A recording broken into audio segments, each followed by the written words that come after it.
Assalamualaikum warahmatullahi wabarakatuh. Halo semuanya.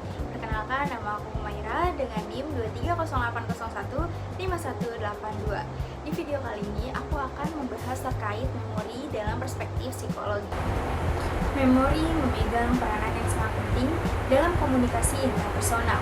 Melalui memori, manusia mampu memahami dunia, mengenali pengalaman, dan mengolah informasi.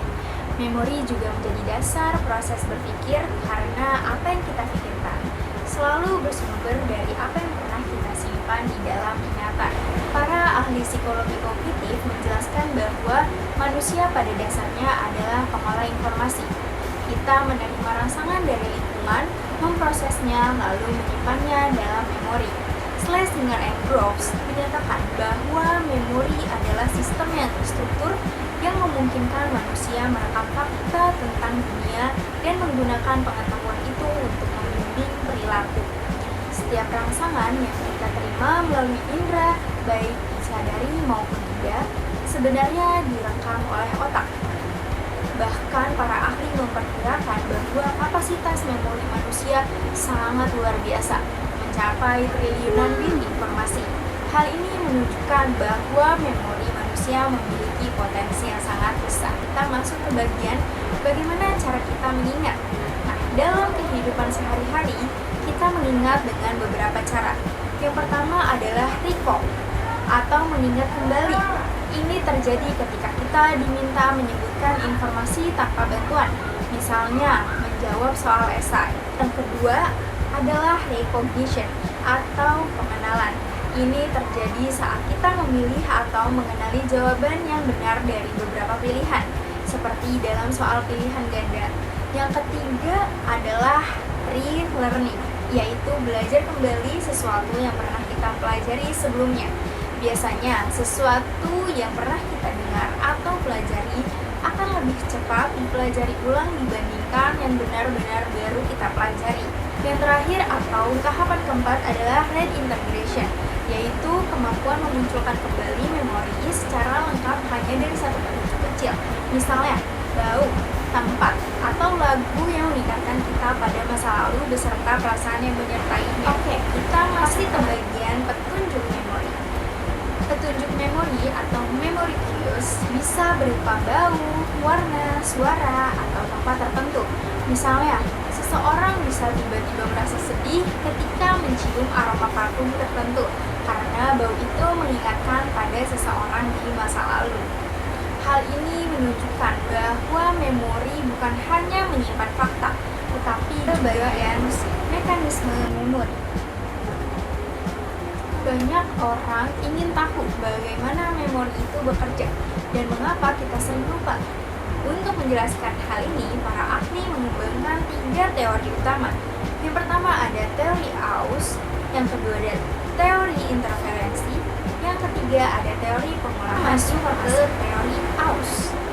Teori Aus menyatakan bahwa memori memudar karena waktu, seperti otot yang melemah jika tidak dilatih. Namun, penelitian menunjukkan bahwa terlalu sering menghafal justru bisa menurunkan kemampuan mengingat. Bahkan, seseorang bisa mengingat peristiwa puluhan tahun lalu, tetapi lupa kejadian minggu lalu. Ini berarti waktu bukan satu-satunya penyebab lupa. Kita akan masuk ke teori interferensi. Teori interferensi menjelaskan bahwa kita lupa karena ingatan lama dan baru saling mengganggu. Ada 2 jenis interferensi. Yang pertama ada inhibisi retroaktif, yaitu ketika informasi baru mengganggu informasi lama.